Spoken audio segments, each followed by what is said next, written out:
Let's go, let's go, let's go. Here we are with Lionel. So much to talk about, folks. We saw JFK, RFK, MLK, all coming at you. Possibly Epstein files. Senior politicians are calling for the. Oh, Lionel, pooing it. We have No, got globalization to talk about. We might sneak a bit of Diddy in.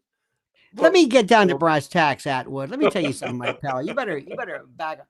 First of all, you know and I know that we agree that when it comes to Diddy, when it comes to JFK and RFK and everything else, and the Epstein feller, we know that it. In fact, what we don't know would probably keep us up at night. The stuff that they're hoping does not come out. I want to say, what can you prove? If I walk in there and I'm the defense lawyer, I'm saying, because what happened and what you can prove, two different stories. Now that may bother people, but this is fundamental. I think and thank God for that, because we have this notion of due process. I know you know, where there's smoke, there's fire. And I know you did. I know you, but I can't prove it. So let's start off with, first of all, let's talk about Epstein. Number one, which is the most. Let's agree to, let's say, the Articles of Faith of the Catholic Church says, I believe in the Holy the Holy Word. Okay, the apostles. Let's believe, first of all, he was murdered. Correct? I mean, this is not even Michael Baden, whom I've known for years, who was the preeminent forensic pathologist, said basically, and you have to look at. I look at facts. I'm a prosecutor. I'm a lawyer. I don't care about what you think. I look at facts. The body tells you everything. Body tells you absolutely everything. It's a wonderful medium. There are these wonderful things, livor mortis, the lividity, the color, the way blood pools, and the way you can always tell if a body's been turned over by virtue of lividity patterns. This is wonderful. Allegor mortis, temperature.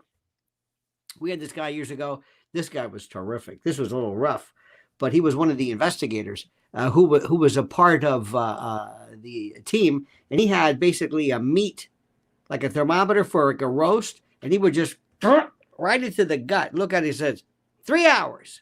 He could tell how long the person had been there. I know it's rough, but this is what you prove. When it comes to forensic work, the body will tell you a lot of things. It tells you things. And there's this wonderful thing about strangulation. And so it's a very interesting thing. There is a wonderful bone, one of the most fascinating bones. It's right underneath the mandible. And it's not connected to anything. I think it's the only bone is the hyoid. It's not connected to anything. It's not, the shin bone's connected to that. Well, this ain't connected to anything. It was fractured. And they looked at it. There it is. The thyroid cartilage fractured. Indicative of and indicating a strangulation anterior to posterior, pressure here, crushing, not available through here. You don't see these in hangings. Ligature, you don't see it, because normally, I don't want to go into the specifics of this as for a variety of reasons, because eventually you're going to be able to, your whole show is going to be in code. It's going to be this weird code.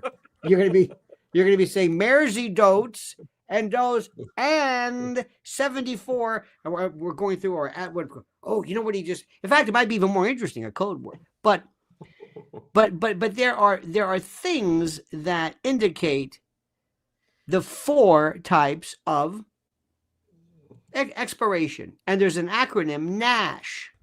It's NASH, natural, accidental, the S word for self-harm, and homicide, meaning death caused by someone else. In fact, whenever if you look at people who are involved in the death penalty, on their death certificates, this cause of death, homicide, because that's it. And also there's one, undetermined. That's it. There's nothing to this. Now, this guy, remember, we go from that into why. The notion that this is done accidentally, or excuse me, that this was done deliberately by virtue of these, again, I'm very careful here not to go into literature, and it's not indicative. You could just rule that out completely. I would also look to see, like you mentioned, I think his cellmate, your buddy, Mr. Tartaglione, has a lot of information. I don't know what he's available to. This big hulking guy. Remember, they had a scuffle. He was kind of like, there might have been some involvement. He goes, no problem here. Okay. Also, this fellow, Mr. Epstein, was in the best of moods. He was telling his lawyers, don't worry, we're going to get out of this. And his lawyer said he was in a great mood. They're saying, okay, well, whatever. I mean, normally it's not like they say that Diddy, by the way, is not in a very good mood, as you can understand. So all of this was not indicative of self-harm. Let me also tell you something interesting, which a lot of your many legions of viewers will know. If you really wanted to take care of this guy, you would take him and put him into an abandoned or an Air Force base where there's not a lot of activity there. And you would put him in a room and you would have these special lights. And these special lights would detect any kind of change in temperature, okay? Any kind of temperature dropping. This is the Al Gore. And not Al Gore, the vice president, but Al Gore Mortis, the signs of temperature, something. They would also have, depending upon how much, they would have different forms of, not plethysmographs, but basically monitoring. You would also have paper clothing. You would every food piece. Now, there's something called, which is very interesting, and it goes back to the black art, the black arts of poisoning, and that is, they call it in the business noose on a bun. And this is where I can give you something on a regular basis, water, whatever, and it's nothing. You're fine. I give you the secondary portion, the binary component, and when it breaks down, they do a tox screen. You might have elevated levels of potassium or something, but there's nothing. I mean, if you really wanted to do it, you could protect him, but they didn't. Now, I don't know why. He flew in, remember this, Shaun, to a place called Teterboro in New Jersey. It's across the Hudson River in New Jersey. This is where all the private planes are. Had they wanted to absentee him, to disappear him, it would have just happened. Shaun, nobody would have noticed. They would have said, financier, Jeffrey Epstein. Who? Jeffrey Epstein. Oh, okay. It would be like, fine, he didn't show up. Well, whatever. Like, look at Ghislaine's father, Maxwell, Robert Maxwell. Whoop, he drowned. Whoop, whoop, there you go. Whoop. That would have been it. So it seems to me, you live your life like a candle in the wind. I think Elton John was on this. No, it seems to me what they wanted to do was they wanted to specifically show you that we did this in front of everybody. It's the only thing I can figure out. We want to do this in a federal detention center, federal. And it also sends everybody else a message. Don't think you're safe. It's not just him. It's everybody else. You're not safe. Once you're in this system, remember him. Okay. So lo and behold, this was done. Now so I think it's safe to say they could have done, whoever wanted him removed could have done this easier. I do not believe it was self-harm. I believe it was actually the active participation of somebody else. As you so correctly bring up before, you have apparently two, as we say, DEI, which is now code word for black or incompetent or affirmative action or quota. When you say DEI, that means today, black person, incompetent moron. I'm sorry to say this. This is the truth. We have, as you know, these terrible wildfires in Los Angeles. And it is the biggest bunch of jadruls you've ever seen. This looks like the forward, like they look like a rugby team. I mean, these are beasts. All of them, admittedly part of a sapphic L-word, group. Okay, fine.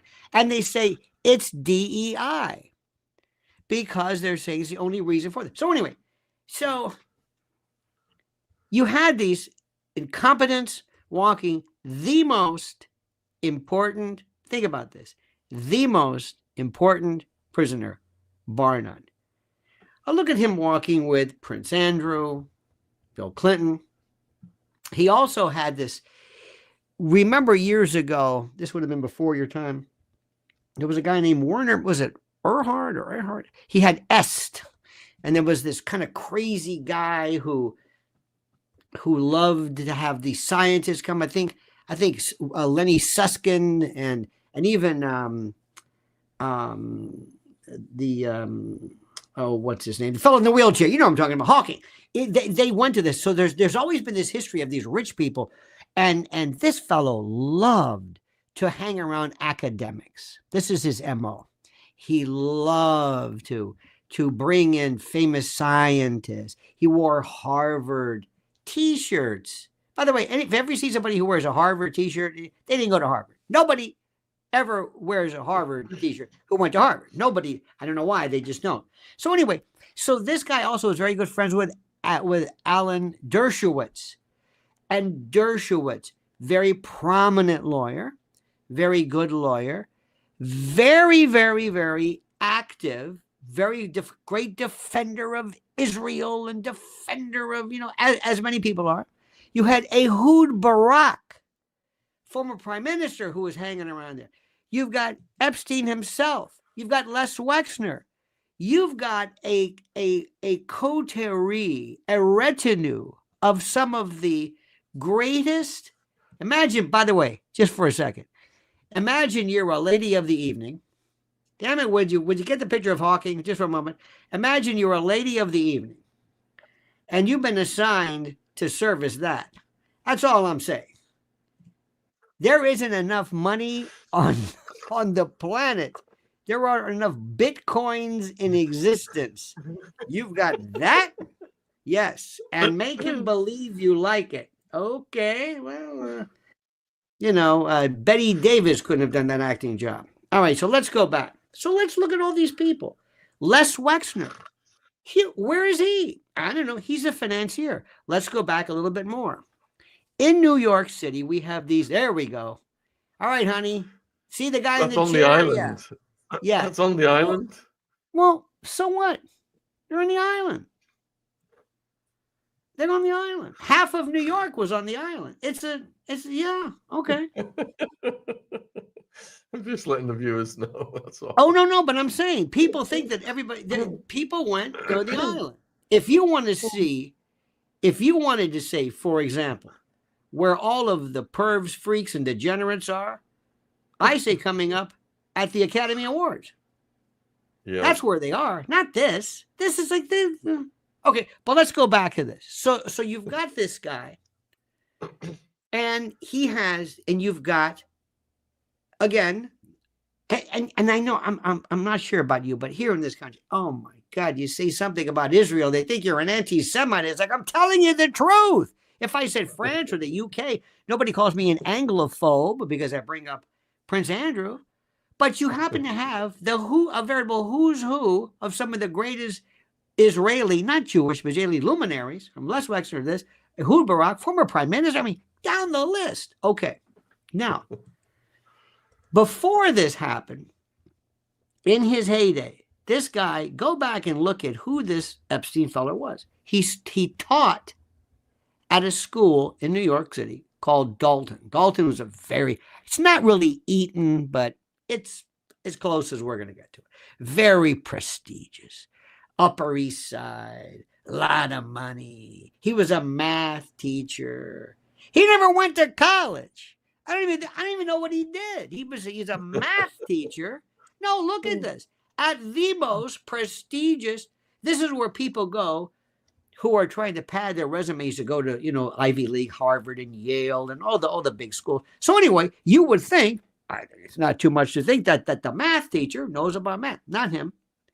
He just went there, but he was okay. And then he went from there and he worked for, I think it was somebody's father, a teacher, or somebody. He was with Morgan Stanley or somebody. He started to get involved in investment. And lo and behold, there are people who are saying, I know, believe it or not, I'm not trying to be sound like a big shot, but in New York, I know more billionaires than you probably do. I really do. It's no big deal. There's more billionaires here than you can imagine. And they're hedge funders and all this. And they'll tell you, I never heard of this guy. You knew everybody. Blackman at this hedge. You know the guy Cohen who owns the Mets. And you know everybody. BlackRock and this. Nobody heard of him. This guy was this monster, this genius who handled money. And they said, who is he? When did he work? Where's his office? Who were his clients? Even Bernie Madoff had an office. He was a Ponzi scheme. It was a scam. This guy, nobody knew who he was. Signals, alarm bells, everything said, this guy, something's wrong with this guy. And Shaun, people who went, all of the so-called, the journalistas, the cognoscenti, the intelligentsia of New York and all of the, the various media, they never suspected anything. They never said, who is this guy? Why does he have all this money? Why? You know this. You've been you've hung around some shady people. When it comes to con men, there's always people who are trying to just portray themselves. So anyway, this is Ehud Barak. Now the fellow on the right is an absolute 100% hero. This is one of the bravest guys ever. Remember what he did when they did the tip of the spear? What was it? In 1972, I forget the name of the operation, to avenge the Black September. He, dressed as a woman, got on like a cigarette boat in Lebanon. He had satchel bombs and grenades in his brassiere. This guy is the baddest ass you've ever seen. I'm serious. It's true. Sometimes they kind of embellish, their war record. Not this guy. He's serious. Not like these Sean Ryan phony CIA. Not that he's a phony, but if you notice, Shaun, these CIA kind of psyop, all these military shows. Yeah, I was a Navy SEAL. I was SAS. I was MI5. What? Why are you promoting this? Why? Oh, I like this. This channel growth into a great truth channel. I love that. Remember, truth is the last thing you want. Truth will get you killed. You don't want truth. Bill Barr. You see this guy on the left? This was our attorney general, okay? It was Bill Barr's dad who got Epstein the job at Dalton. Bill Barr's dad, and he's not involved. Bill Barr's dad was like the headmaster or something at Dalton, got him this thing. Now, I don't know what kind of a vetting they did. What did they do? Say, do you have a pulse? Yeah, you're in. How many fingers am I holding? 4. You're in. I mean, I don't know what they did. He had no provenance, no curriculum vitae, nothing. But he's in teaching math to the children of the most influential of this, as we say in the South, that dog don't hunt. This story is really fishy. Okay, so it cut to the chase. Bill Barr also said the attorney general looked the folks in the eye and said, I have no indication whatsoever that there's any evidence indicating anything other than self-harm on the part of Epstein. Actually had the cojones, elephantine huevos, to look you in the eye and say, I don't see anything. Deep, dark cuts, rivulets in his neck, that a thin paper, if he tried to suspend himself, he would have fallen. The guy's huge. I mean, he's a big guy. I mean, none of it makes any sense. How do you explain this? That the guy, no, everything's fine. This guy basically, they should have, like on Canva, you should have, like, whenever Bill Barr says, I'm sorry, I hope this is a family show, just have bullshit artists. Bullshit. He just spewed it. And Americans did this. Okay. Now, before we even get to this, before we get to the book, it's the background that's the most important. See, I love to play this to a jury. I want to have those. I want to have, if I represented Epstein, or late now, or anybody else, they wouldn't believe anything anybody said. Now look at this. Who is this? Is this Spacey? And Maxwell on the Queen's throne. Is that Maxwell? It looks like Kevin Spacey. And Ghislaine Maxwell on the Queen's throne. Okay. Well, first of all, Kevin Spacey, not exactly. Okay. Now, if somebody says, well, he's a freak, everybody is a freak. Remember the story with Ghislaine Maxwell? Let me tell you about her. Remember when they came to arrest her, she rented or was living in a place with these big picture windows, big. And she was sitting there, and they came, and she was reading a book. Hello, yes, and they came and they got her. Now I don't know about you. The last place I'm going to do is some secluded place in the woods where nobody would hear gunshots or me screaming in front of these big windows. I mean, it was almost like saying, "Look, GM, here's what we're going to do. You got yourself in a pickle. If you can do a couple of years, keep your mouth shut, I promise you, you will have in a place." I'm going to give you some Bitcoin numbers, okay? Just write these down. You just sit back and you just do the right thing, and that's it. Shaun, they charged her with nothing. This is the kingpin. She is the linchpin. You would have said, I'm going to charge you out the whatever. Now, in return for that, you give me everything. They charge her with nothing. Do you know? Now, this may not mean anything to you. She is the only person in the history of the United States who was actually charged with lying on a deposition in a civil lawsuit. We lie all the time. That's what you do. If I said, what? She was charged. Are you kidding me? The only one. It's just like Diddy. Shaun, Diddy's charged with a racketeering conspiracy. With whom? Nobody. He's by himself. He conspired with a conspiracy, by its definition, is an unlawful, illegal confederation between two or more people. Who is he with? Who? He's by himself. Did you ever read his indictment? Say 3 counts of, what did he do? I don't know. It's like Donald Trump's hush money case in New York. I don't understand this. I'm a lawyer. Normally it's like, oh, I know what you did. Ooh, this one was what? What did she do? So she's in Connecticut or something. She'll be out. She'll be done. I cannot believe that Biden didn't pardon her or give clemency or something. I can't believe that. She can bring down Bill Clinton. He didn't do this. Do you know the murderers and the letter R people that rhymes with escapist? Do you know how many people he pardoned and granted clemency? She must be in her cell thinking, I'm going to be getting that call pretty soon. Why? I've got to. Why? Because they didn't. I mean, okay, I was no. Shaun, let me say this again. There are like 1,500 of the worst people. We've got Venezuelan, Guatemalan animals who've done stuff that, I mean, Satanists would say, oh, dude, please. They got pardoned. She didn't get, not even commute the sentence, meaning, you know what? You've done enough. We're going to just suspend the balance.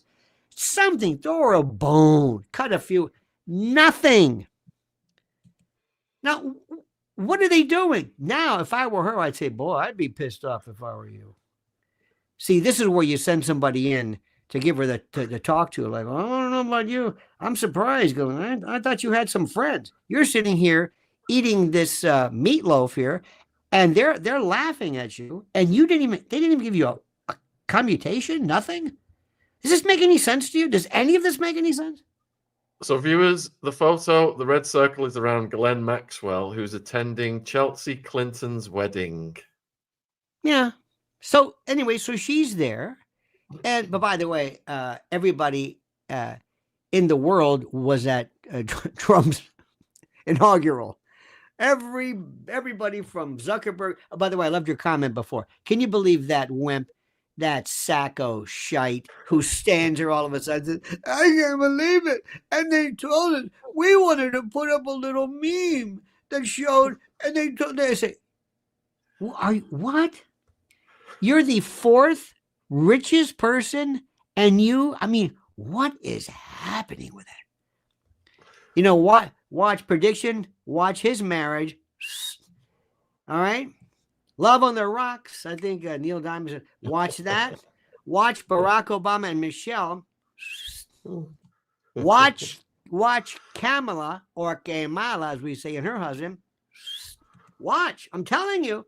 Watch what happens. That's an aside. So anyway, this one really loved this guy. She really loved him. And she was left holding the bag. Now, so what happens? Here we have, the question I have is, where are the recordings? I don't care about a guest list. I don't care. That's no big deal. Where are the recordings? Bill Clinton could say, I didn't do anything. Bill, yeah. I'd like you to watch this video. Can you lower the lights here? Bill, does this look familiar? Is that you? Play it. The 8mm. Bill, does she look familiar? That girl? Guess how old she was, Mr. 15. She look familiar to you? That's that you, Bill? Yeah, that's you, isn't it? Let me see. Your daughter would have been older. Is this you? That's the stuff I want. Now, do you know what I can do if I'm Biden, if I'm Trump, if I'm anybody, and I say, I'm working on a deal and I'm trying to get back at so-and-so through Microsoft, and this is that, and you can help me with this. Well, I'm not interested. You know what? Let me show you something. Before a little, can you all leave the room? Yeah.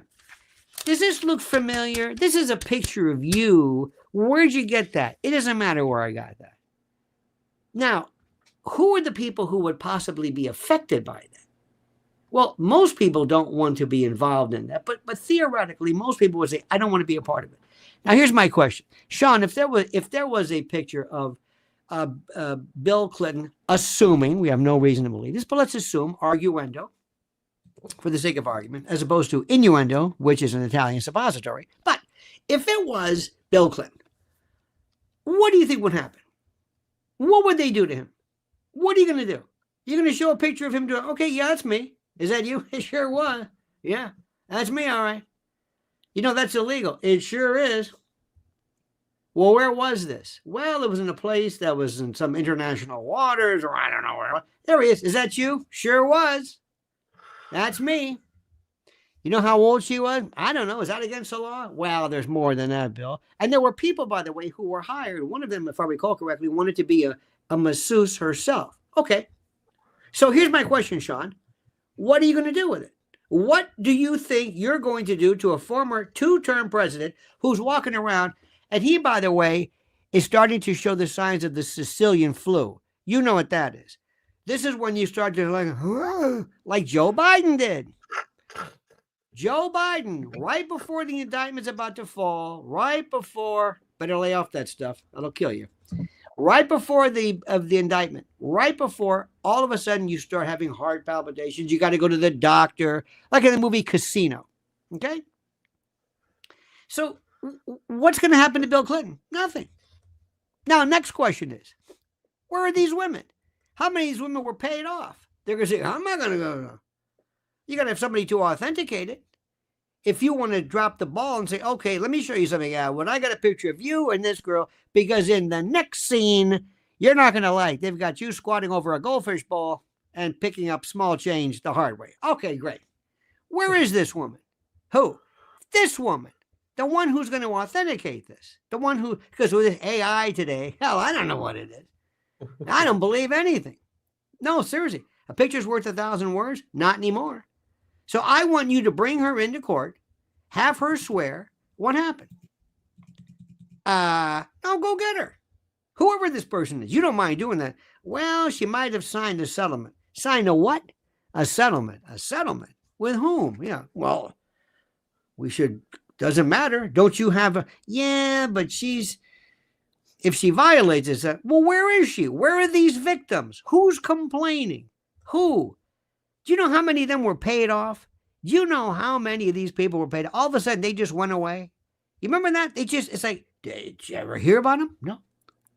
Did you ever hear about the Southern District of New York, the U.S. Attorney's Office? I would have done this. Have a seat, sit down. Let's go through these pictures. When I see a picture of somebody that you had some type of an improper relationship with, you just stop me. I'm not going to tell you who these people are. And the girl would say, oh, that one right there. Did you know his name? No, I didn't. Well, that is, and then you tell the name of the person. That's the way you do it. Now, would you be willing to testify in court? Oh, yes. So did you have a relationship with this? Oh, yes, I did. Okay, fine. That's the way you do it. And you have 300-400 women or whatever it is. That never happened. Instead, we got Ghislaine Maxwell, who's charged with lying on a deposition, human trafficking or something, and that's it. Not one person, not one lowly guy, not a pool boy, not somebody who picked him up at the airport. Nobody,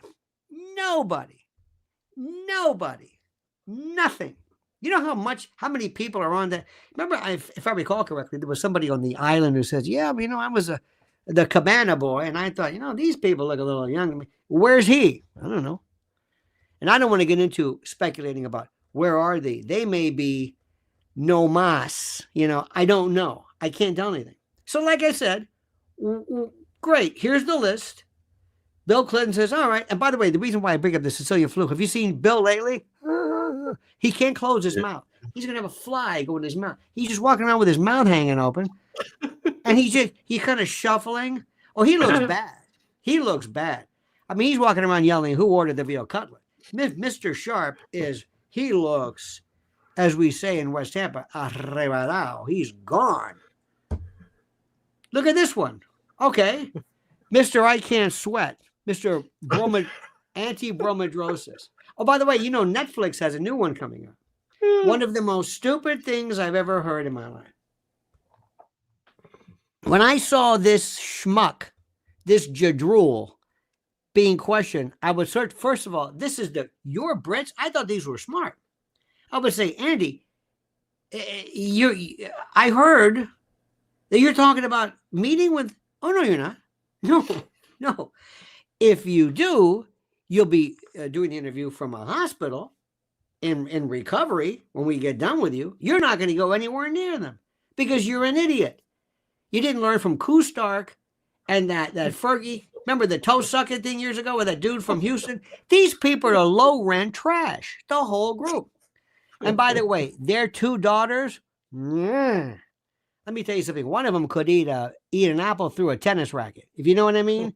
We are talking a set of choppers on these. I don't know what's with these families. The Kennedys have them. The Osmonds have them. For some reason, I guess all that years of inbreeding, the Habsburg jaw, they've got these teeth. But this, by the way, this is Porchy's boy. We've always heard this. Lord Porchester. Does he look like a Windsor? No. Does he have that goofy Chuck look? No. This is Porchy's old boy. Anyway. So he's there and he comes up with this. He goes, well, I don't know. I was taking my daughter for pizza. And I remember. Wait a minute, you were going for pizza? You were? What are you taking the sedan out? You drive? You go, what do you feel like for Eugenie or whatever your name is? How about a slice? Let's go over here. Let's go. Come on. I'm picking up the tab. So you went there and he said, well, I don't sweat. When I heard that, I thought it's over. This guy is done. He doesn't sweat. Bromidrosis is when you sweat a lot. This is anti-brom. I don't know. So then they have picture after picture of him sweating. I mean, sweating, perspiring like somebody waiting for the verdict. This guy was. So this went nowhere. Now, this one here, what is her name? Oh, this young lady here. Remember, she had a lawsuit. Then she sued Dershowitz, then dropped it. And there was all this stuff back. What is her name? Giuffre. No, Giuffre, right? Virginia Giuffre, right. So she remembered, I made a mistake. It was him. It was somebody who looked like Dershowitz. Okay, that's good. Whatever. I don't care. She was big talk, whatever. And then all of a sudden, I don't know. Where is she now? I don't know where these people are. Where are you going to get people to come forward and verify this? What are you going to do with this? Okay, I've got this list.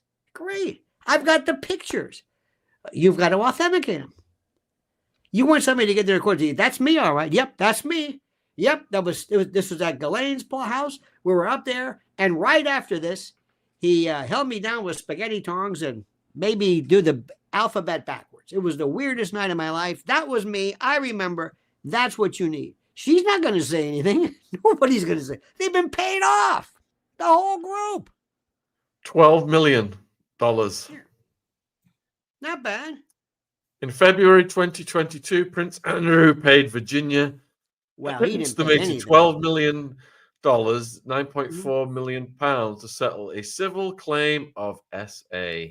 For what though? Remember, she didn't admit it. He just gave him the money just because he was feeling whatever it was. So this is okay, fine. That's one. What about the criminal charges? I mean, does it matter? No, they don't care about that because they're the Windsors and what do they care about? So anyway, so that's it. This thing is done. Now, Ghislaine, and that's right, they're French. The Queen paid, they paid, somebody paid. The Bank of England, you believe me, they paid. So that's no big deal. But which, by the way, started the row between Chuck, Wills, and this loser. Remember, they bounced him out of this. And wasn't he still living with Fergie for the longest time? Yeah, they're like is this guy demented, or what is the matter with him? Anyway, so let's go back to, there's Ghislaine in the back. Where is she? Is this the way you treat her? She's kept her mouth shut. Why? If I had to bet, she loves her family. And she doesn't want to see anything bad happen to him. So she's going to do her time. And then later on, she'll just go off into that night and she'll fly over to, I don't know, some bank, the Cayman Islands. She'll go to a place to deposit, and there's this Bitcoin number series, like this 50,000 numbers. Here you go. Bitcoin's the way to go, my friend. Cryptocurrency. There you go. Have a nice day. And that's it. So this case is going nowhere. Go ahead and have the book, have the various rosters released. Doesn't matter. Who is this? Who's this Jean-Luc? Jean-Luc Brunel was second in command of procuring after Ghislaine, and he was found Epsteined in a French prison when they apprehended him. He ended up the same way as Jeffrey. Quite rapidly, they unalived him. Mm-hmm. But Epstein bragged that he got over 1,000 girls from Jean-Luc Brunel, including 12-year-old triplets, and he commended them on the oral performance. How sick is that? Well, I don't know about you, but I didn't hear what you just said. And let's keep it like that. Now that's the different story. Now we're talking. See, up till now, anything involving adults, I'm sorry. That's like with the Diddy thing. I'm not even remotely interested, frankly, in the Diddy thing. Because, I mean, I am, but unless you see this doesn't matter. Because let's face it, people are going to say a lot of folks went out of their way to go to his parties. And a lot of, believe it or not, a lot of girls themselves went out to recruit people to be part of this entourage. So it goes against the notion of victimization when you've got people themselves, victims, going and saying, come on, this is great. We got a handbag, Louis Vuitton. So I don't know. But that thing is going nowhere. And Trump is having the time of his life signing everything. Who shot JR? Who let the dog out? So I'm signing the thing. There you go. Any question you have, RFK, sign it. There you go. This is fun. Joe Biden didn't do anything. Today in the United States, here in the U.S., in one day, Trump and Melania, the first lady, went to North Carolina. They're going to Los Angeles. They're flying around. He doesn't stop. He's 78 years old. Joe Biden would never show up at the White House. He wasn't there. So Trump is just showing you, I'm the anti-Biden. So he signed something about Epstein. Go ahead, terrific. He signed something about JFK. That's the best one. Go ahead, sign it. You want the files? Here are the files. You're not going to find anything in the file. There's nothing in the files. But I'll find that. Robert Kennedy, that's a really good story because there's some really evidence, some good evidence, because I was in a closed room. Everybody was there. It was a different story. So anyway, we're getting I don't want to jump way off because you know me, Shaun, I stick to a very tight subject matter, never veer. I'm never desultory, never elliptical. I never go off into the woods. I'm stamped. I'm absolutely focused. I'm disciplined. Very few people do what I do, Shaun. Be very happy.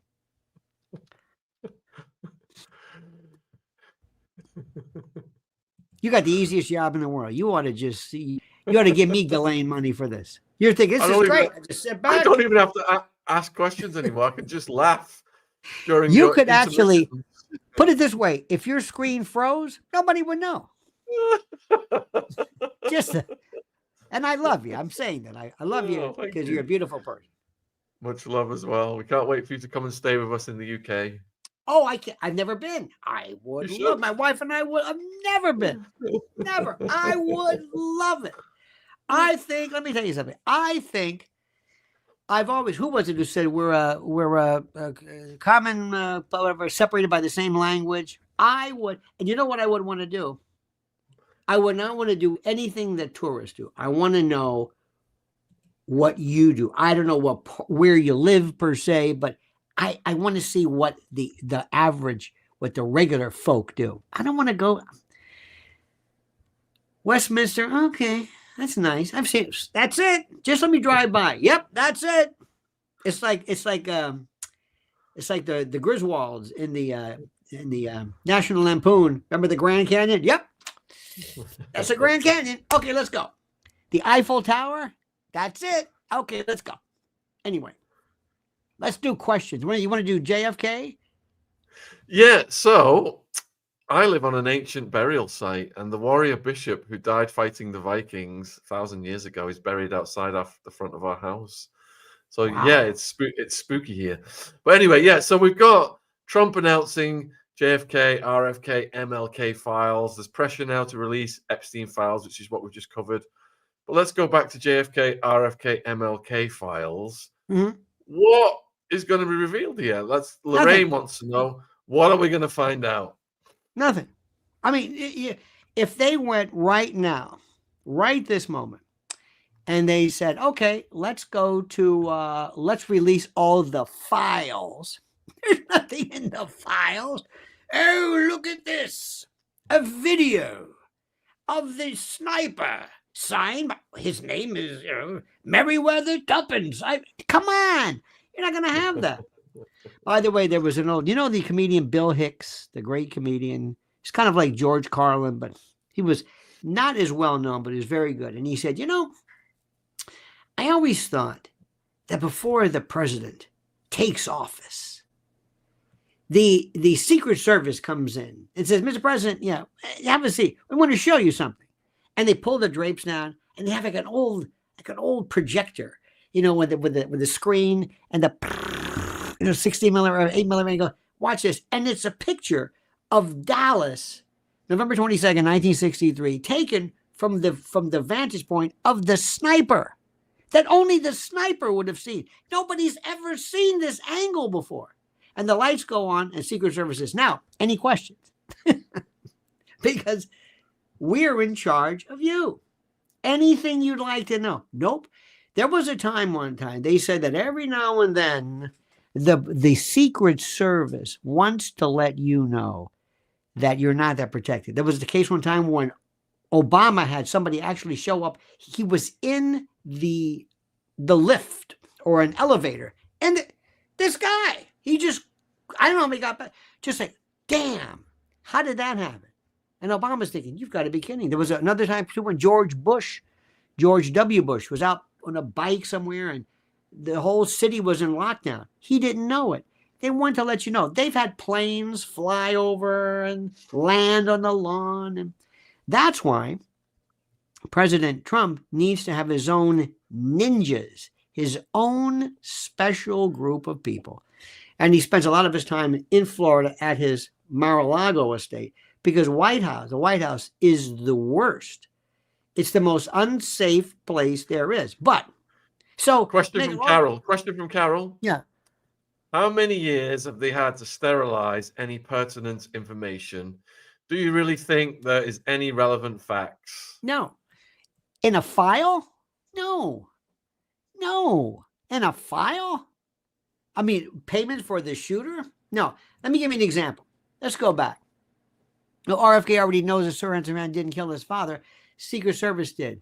Nope. There was a fellow. His name is, if you want to go through RFK, his name is Thane. This name always escapes me. It's Thane. Just a second. Thane. Yes, hang on one second. Yes, Thane Eugene Caesar.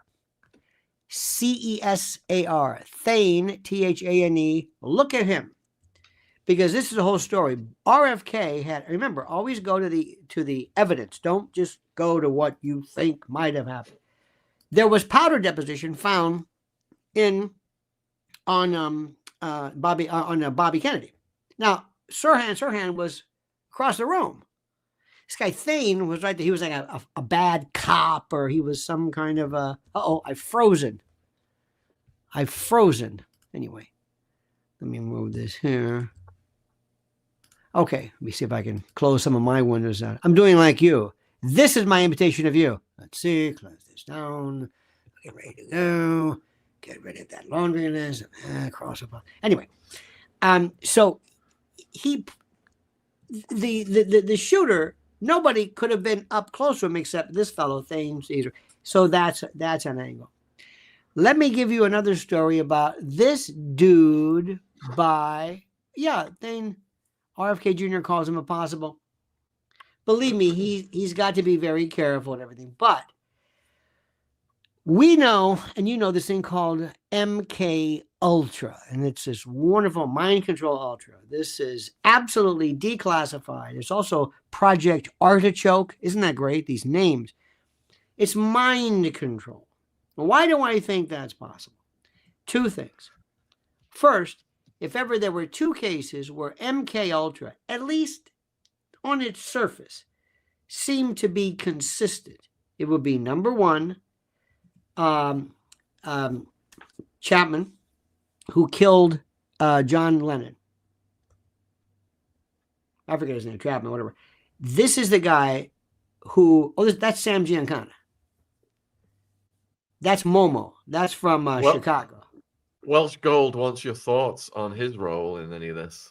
Well, Sam Giancana, Momo, they by the way, they got him too because he was yapping up a little bit too much. Somebody very close to him.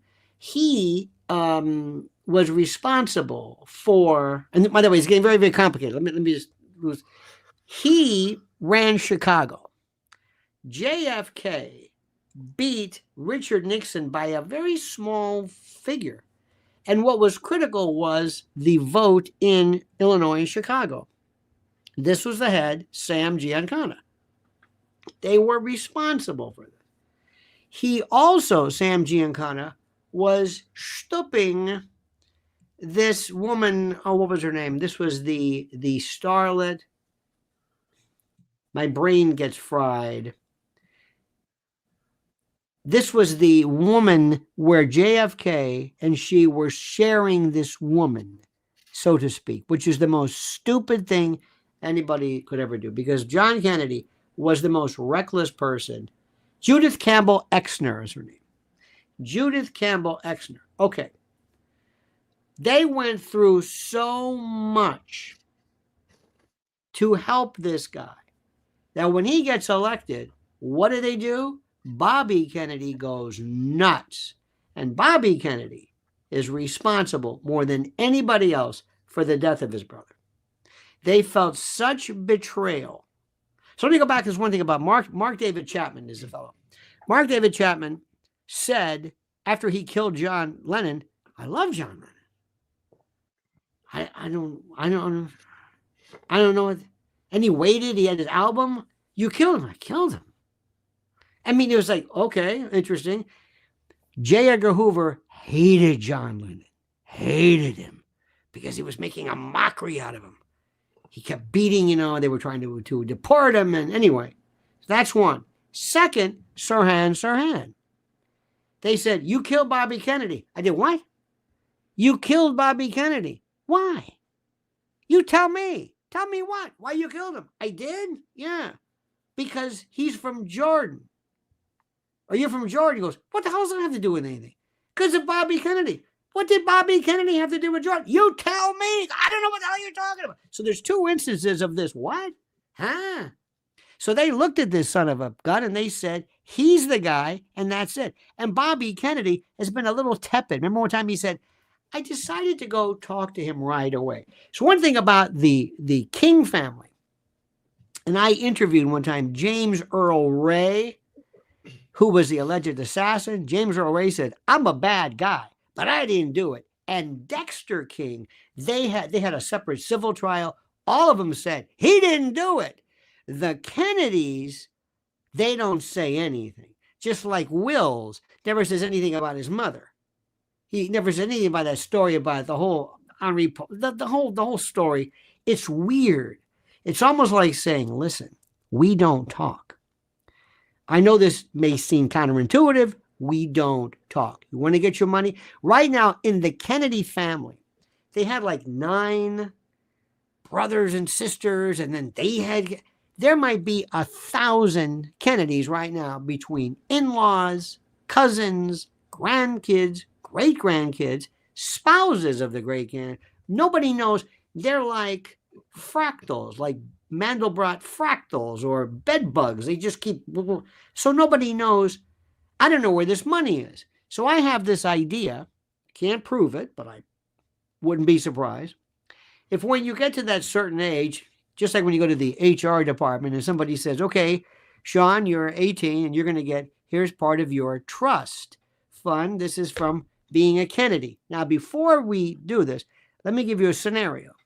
You're at a bar one night, you're at a pub, and you meet some little chickie who you take a fancy to and you like her.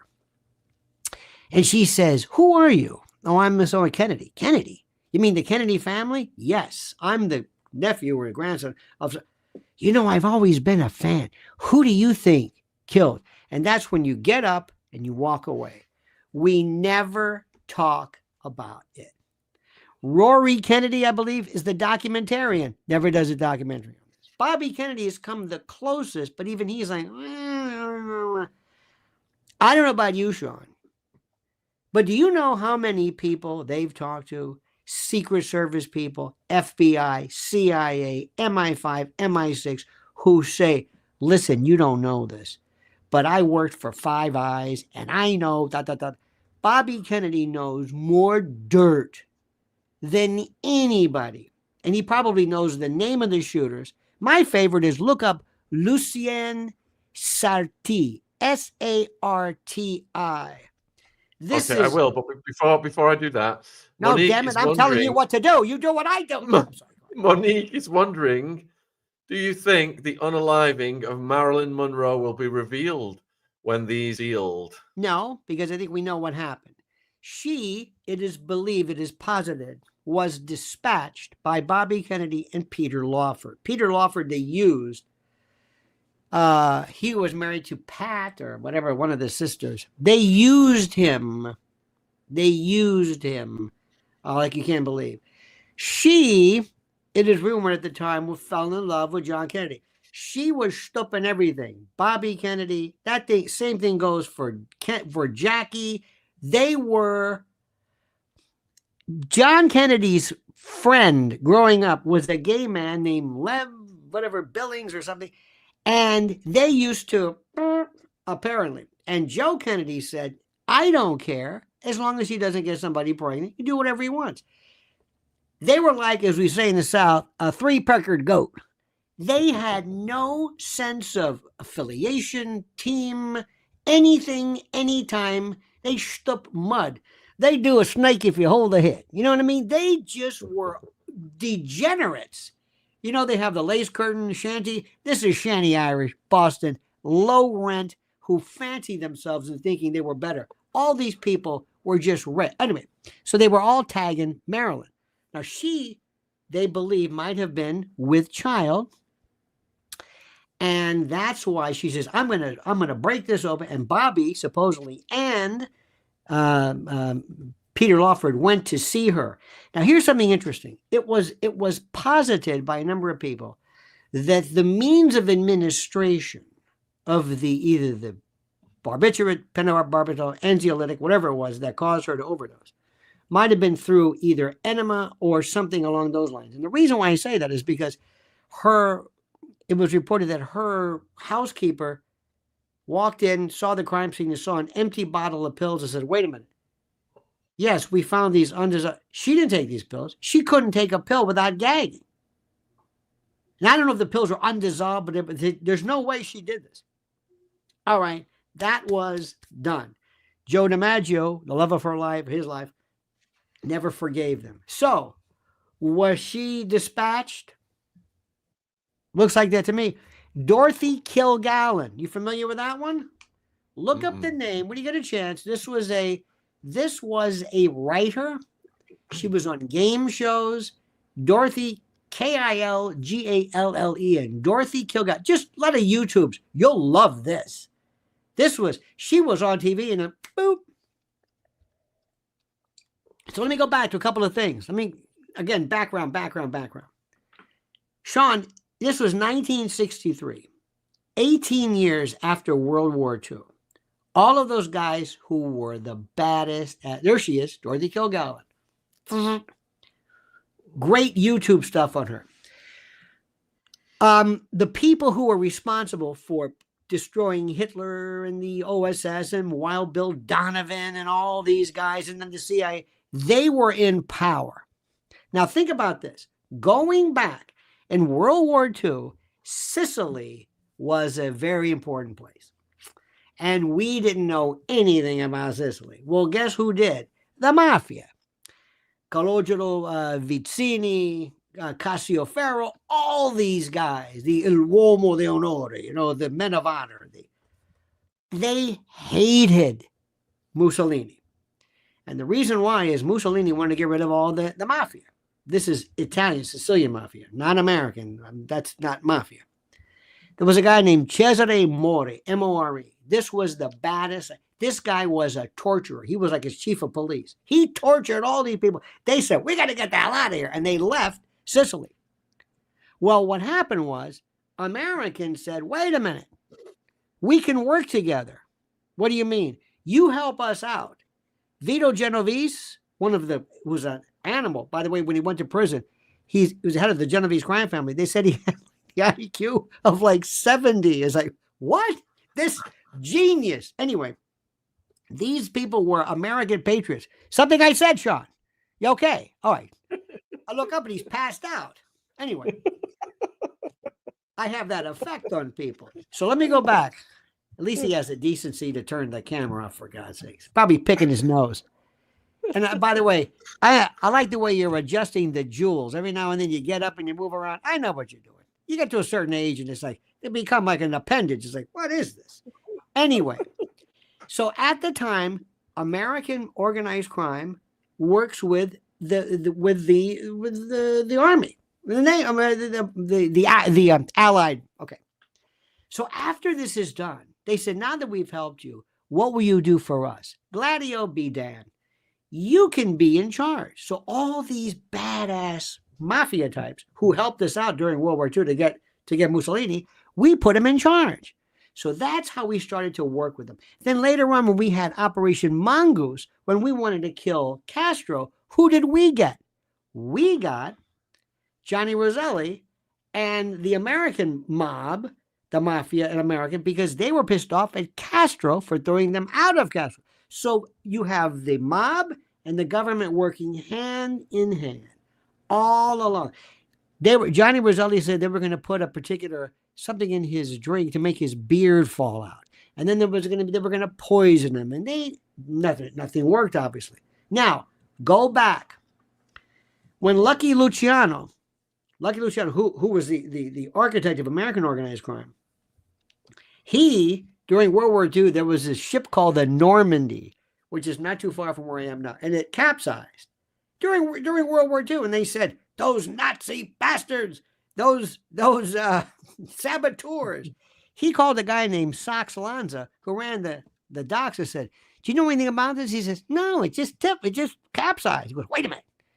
I'm up in this place called Dannemora. This is Lucky Luciano. Work a deal out. So they called the Navy and they said, listen, this is one of my heroes. This is Salvatore Lucania. This is Lucky Luciano. This guy was the best. Everything that he did, everything about American organized crime, he came up with. So anyway, he said, go back with Meyer Lansky, and they took Tom Dewey, who was the prosecutor, and they convinced him. He said, listen, if you let him out, get him out, I promise you there will never be any kind of ship capsizing. They said, okay, it was during the war. Well, it turns out they deported him. He didn't know about that. So what am I saying? 3 different instances where the government and the mob work hand in hand. Then comes Kennedy. They got Giancana. Joe Kennedy worked with them since the beginning. Bootlegging. Frank Costello was his buddy. Remember, when Lucky Luciano was in New York in 5 Points Gang, his childhood friends were Frank Costello, Meyer Lansky, Benny Siegel, Giuseppe Dotto, Joe Adonis. These were his friends. This was the first. He was the one who said, I want Jews. And he was like an equal opportunity. This guy was a visionary. Okay. So go back to JFK. Sam Giancana helps him. Everybody helps him. He's stooping Judith Campbell Exner. They've got more. So what happened is, all of a sudden, he's in, and Bobby Kennedy goes crazy. They went after Jimmy Hoffa, Carlos Marcello. So they were on their way to tell Joe, the father, tell him to back off. He had the stroke. The father had the stroke. So they said, this is nuts. Frank Sinatra dreamed after that. Remember the famous Happy Birthday to You? This is at the Garden, Madison Square Garden. Frank Sinatra helped him. Frank Sinatra had a heliport made at his Palm Beach estate so that John Kennedy, because they used to go to Vegas and the frauds and they were like this because he was basically a 3-peckered goat. Well, that changed when Bobby Kennedy came in there. And there was a scene where Frank Sinatra was so pissed because they said, you're not going to Frank Sinatra. You're not going to be a part of this. They're low rent. Frank Sinatra went out with a sledgehammer, broke up this helipad he made. So they just did this. So now you've got the mob that is so pissed off. Then you've got the military where he wanted to destroy the intel community. Who was that? Alan Dulles, Blackjack Donovan. These guys just came out after World War II. They said, we won because of intel. We had Enigma. What are you talking about? So you had the mob and the government hating these people. This guy, Lucien Sarti, this is still a good one, my friend. I still love that guy. This was a fellow who was a part of the Corsican Marseille group. Remember the French Connection? They were Carlos Marcello, who was in charge of Dallas at the time, where this happened to be, was all connected with the French. The heroin connection, this is right up your alley. I kid, of course. But heroin went from France to Southeast Asia and Mexico. There he is. This guy on the left, killed in 1972 at the age of 34 in Mexico City. Guess what he did? He was an assassin and a sniper. What did he like to do? Uniforms, disguises, frangible bullets. Pow! These things that just explode. They believe, is Badge Man. Look up Badge Man. Because everybody said there was a guy on the grassy knoll dressed in a cop's uniform with a rifle who was, and even the picket, the post were a perfect thing to align the, and they said, you're out of your mind. One guy after another. Then years later, somebody took a picture. And through different technology, oh, look at J. Edgar Hoover in the middle. This guy, J. Edgar Hoover hated these two so much that when John Kennedy was killed, Hoover in the middle calls up Bobby on the right and says, your brother's dead. Boom. That was it. That was it. Screw you. And within minutes, LBJ, Lyndon Johnson, the successor, was moving Kennedy's chair out, bringing his saddle in. I mean, it was almost, Shaun, like they were waiting for it. Like they knew it was going to happen. Anyway, Badge Man. So how would they do it? They come in through Mexico. 3, 4 shooters. Who are they? They're French. Stop them. They don't know anything. They don't know Kennedy from a hole in the road. They get there 10 days. They come through Mexico, go into Texas, right at the bottom. They wait, go to a safe house, go and check out Dealey Plaza. Okay, I'll get here, I'll get here. They're professionals. They're from the Marseille. These are pros. Okay, they'll do their thing. They have the car, the getaway here. After it's done, they go back to their safe house, wait 10 days or so, leave, it kind of calms down, and they go and they leave. Now, a couple of things you got to know. The evidence. And you can go ahead. You don't need to release this. We already know this. 99% of everything in those files, we already know. But doesn't it, even though it confirms what we all know, doesn't it put to bed the mainstream media BS narrative? Won't that finally be dismissed instead of all these debates, discussions?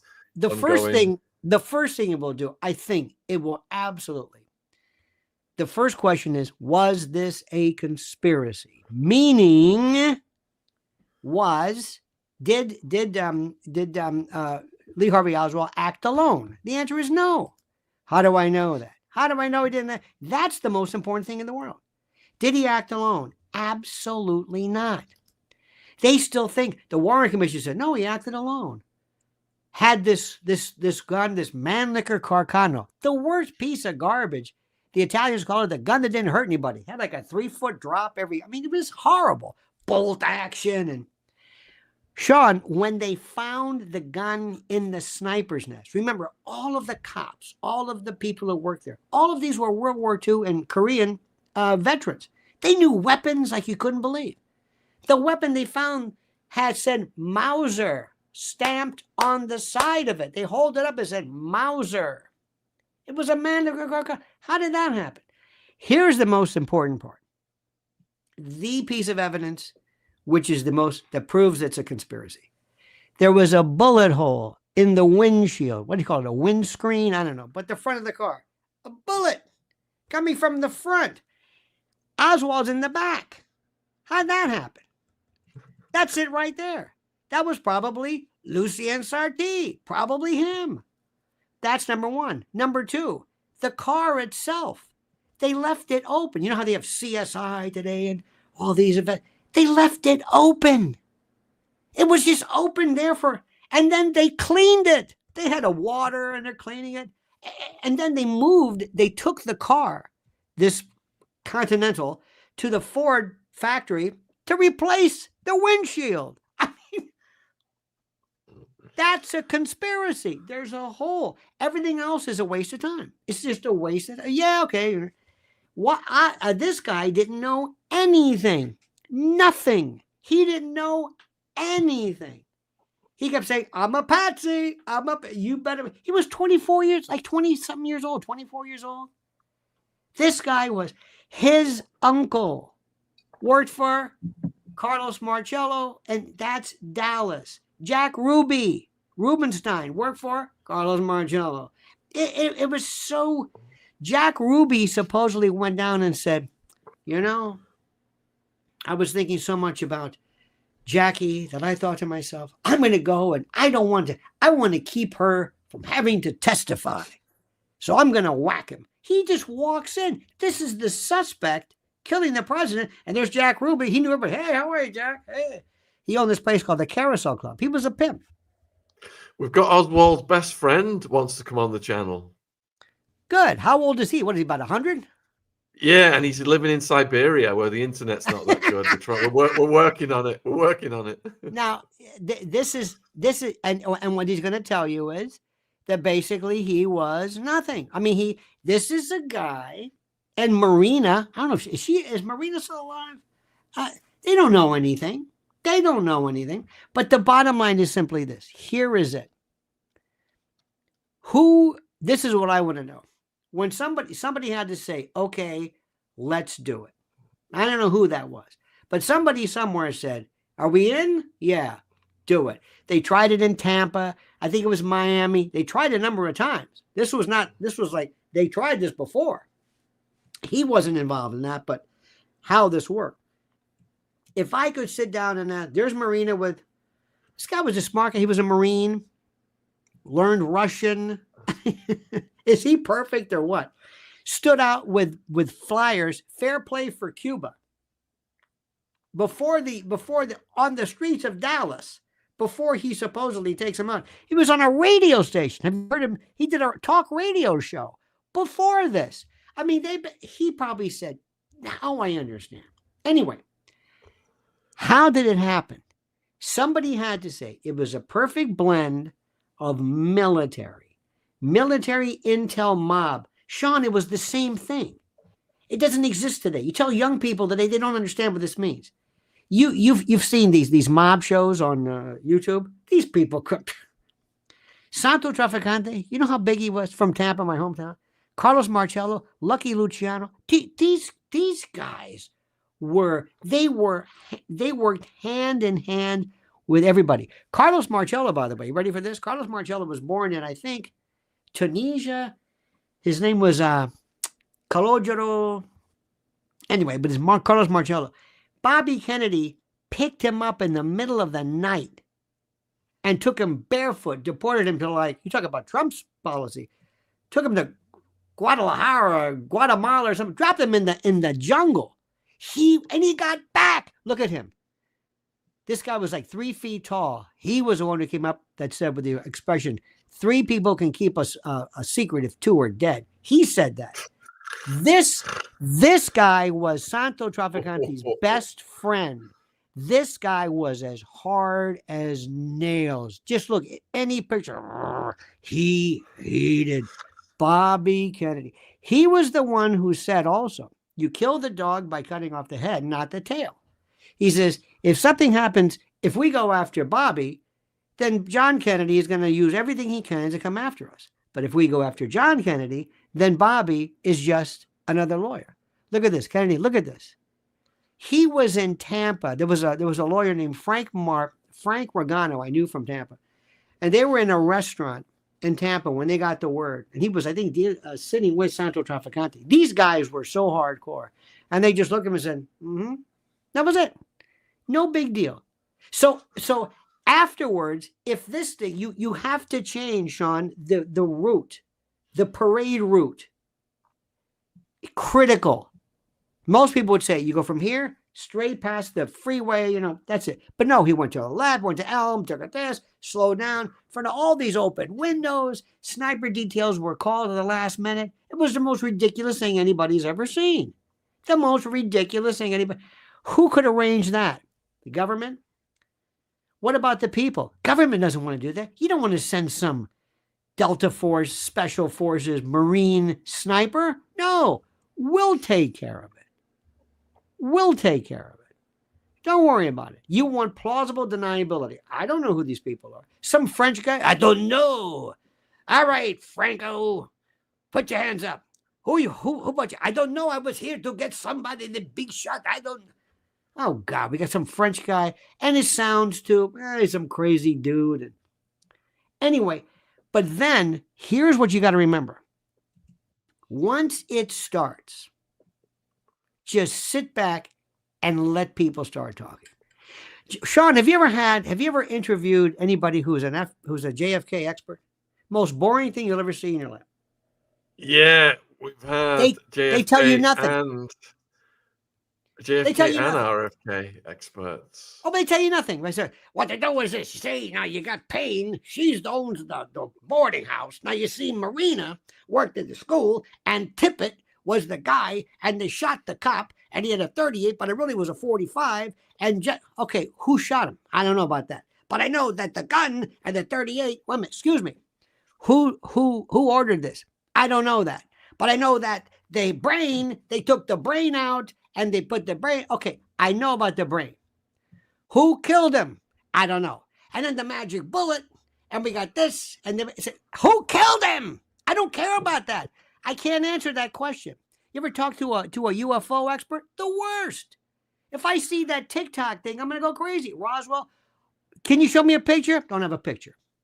I think Tommy's got a question for you. He's just jumped in. Tommy, Lionel, what's happening, my man? Tommy boy. How are you, man? How are you? No, I got something to add to the party, though, because you're going to find this interesting, I think. So as long as we're talking about gangsters that hooked up the U.S. for no apparent thanks, little known fact is Greg Scarpa. You know that. Oh, name. yeah. Oh, well, with the civil rights He's workers. got a kid. Yeah, he's got a kid named Greg Scarpa Jr. And he was doing time at one of the MDCs. And in the SHU, segregated housing unit, they had dug the mortar out of the walls. And there were guys trying to pass notes from one side to the other. And they said, hey, man, pass this to the other side. And it was one of these guys that blow up buildings, one of the T guys. And he grabs it and he opens it up and it's written in a language he can't read. He sticks it back in there. He goes, I don't pass notes I can't read. He's like, for all I know, you're ordering a hit on me. And so they tell him exactly what they're saying. And he says to him, hey, I don't give a crap about the USA. You know, if this is about hating America, knock yourself out. They got me locked up in the same cage as you. Then he says, I can get you a phone call with my attorney. And my attorney can three-way, and you can talk to your people, and no one will ever hear. And he sets that's what Diddy supposedly did. Supposedly. Yeah, and he sets the whole thing up with the government. Hooks all of it up to get this deal so that he's not going to have to spend the rest of his life. He's going to get a 5K1 out of this thing. I think they knocked 2.5 years off his sentence or something. It was absolutely horrific. And they took out that whole network, all of the people that they took out after the first bombing of the trade centers. All of that came from Greg Scarpa Jr. And they buried the story and then they buried him, stuck him away in a place where no one's going to see him. And they do this all the time with people in the mob, people that step up to the plate because regardless of being criminals, they don't want to see their country crapped on. Now, Greg Scarpa, get a picture of him. They call him the Lord, not Lord High Executioner. That's Anastasia. They call him the Grim Reaper. Yeah. Greg Scarpa. Greg Scarpa was a rat. He was an FBI. But this guy was scared the hell out of everybody. So what happened was in the 60s, remember Mississippi burning? Remember that? There were the civil rights workers, Schwerner, whatever. I forget. There we go. This is Greg. Check out that porno mustache. I think he was on the Lamb or something with the mustache. Because mobsters never had a mustache. Never. No. Anyway, so they made him a deal. They said, we're trying to find out, and they've corroborated this. Lynn Del Vecchio, whatever his FBI handler, who himself went on trial because he was supposedly passing on secrets. In any event, they went to him, the FBI, and said, we want you to go to Philadelphia, Mississippi, and we want you to beat out, or we don't really care how you do it, but get the information from one of these people where these missing civil rights workers are. So Scarpa says, are you sure? Yes.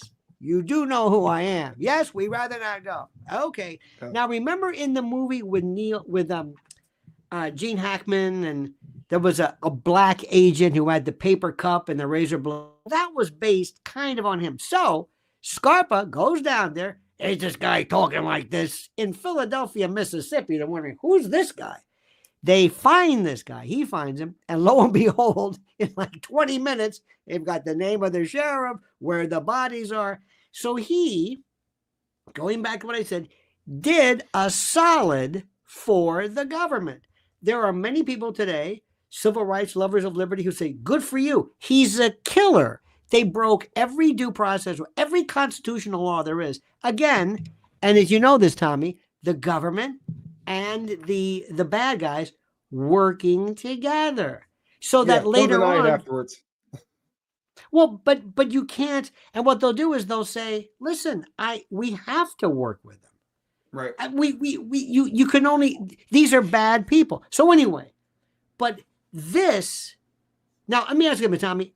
I don't know your age. I was 5 years old. Do you remember JFK? No, I came after. Okay. You're a young man. Okay, yeah. I was 5 years old. My mother was crying. You don't know what this did.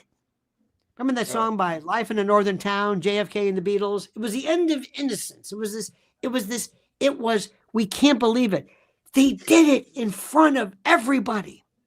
And it wasn't until the Zapruder film came out in 70-something where we saw it on the Geraldo Rivera show called Good Night America. And people saw it. Now, that film ain't the original. Remember, they gave it to Zapruder. Right. Zapruder gave it to them. They gave it back, and then they I think the archives paid him for it. He even said that ain't the film. There's a bunch of that missing. Oh yeah, and paint and now let me tell you this one. By the way, my friend shot Greg Scarpa. I did time with Joe Casey, Joe Waverly, who headed up that I've heard that name for a while. Yeah, he was the last of the great ones, man. He soldiered up. The judge said to him, I read his whole transcript, and the judge said to him, for every person you give up, I'll take 5 years off of this sentence. And he went,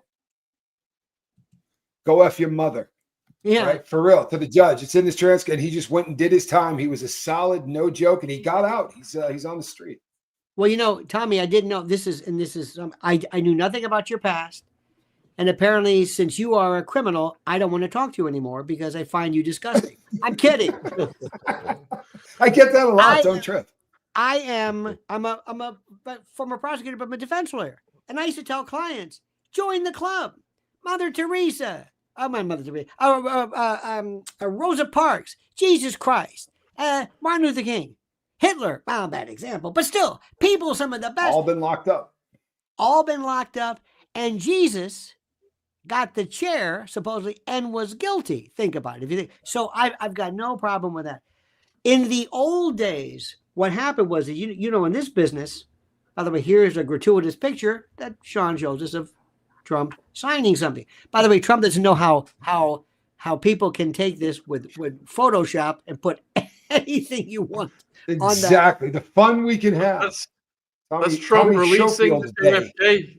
The files, ordering the release of the files right there. Yeah, but that's okay. Now, here's the best part, too. Going back to the original ones, Lucky Luciano, I think, is the story of how organized crime started in this country is fantastic. 3 people in our group, the Jews, the Irish, and the Sicilians.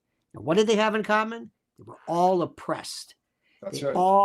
The Sicilians in particular, everybody, Sicily was bombarded, was invaded by everybody from the Phoenicians. Hell, the Canadians would have done it had they known about it. Yeah, everybody.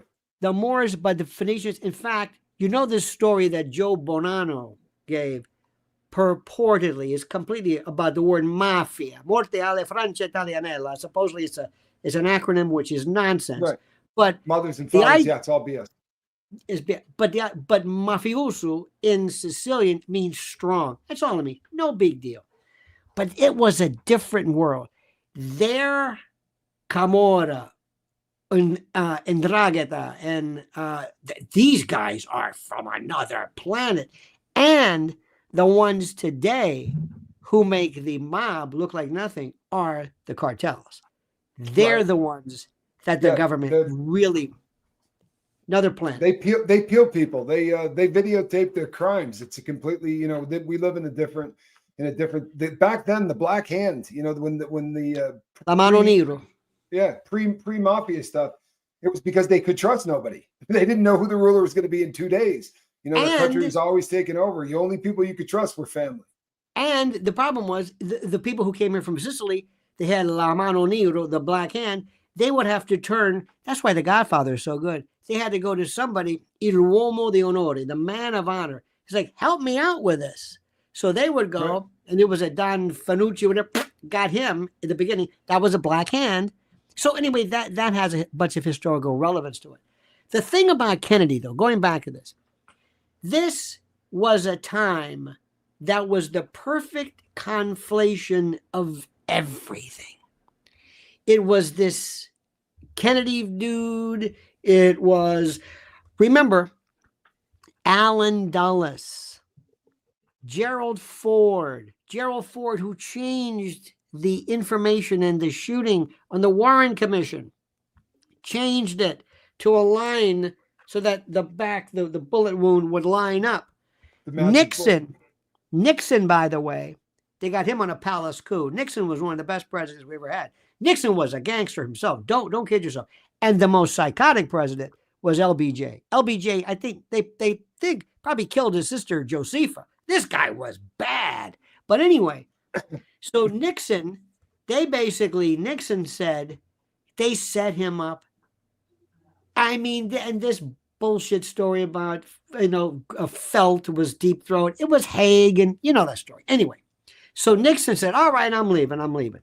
But listen, do me a favor. I want you to go and tell Gerald Ford I want a pardon.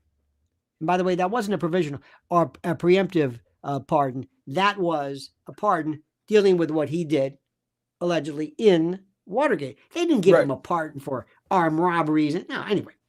So they said, well, we went to see Gerald Ford, and we don't, he doesn't think he's going to do that. Nixon says, tell Jerry, if he doesn't, I'm going to tell everybody about how he decided to change that entrance wound on the back of the shirt. I know all about that. Because remember, and you could have a change of heart. Nixon's got spooks himself. Our country is one story after another. Tolstoy said history would be a wonderful thing if only it were true. And what we're talking about is, I'm not a conspiracy theorist. And by the way, Tommy, you would know this. Conspiracy doesn't mean crazy. It merely means a confederation and agreement between two or more guilty people.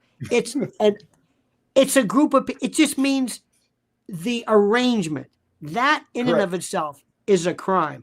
The agreement, if you and I agree in a dry conspiracy we agree to bring in fentanyl, and we hang up the phone and they break down the door and arrest us, we're guilty. That's we right. conspire. No fentanyl required. That's right.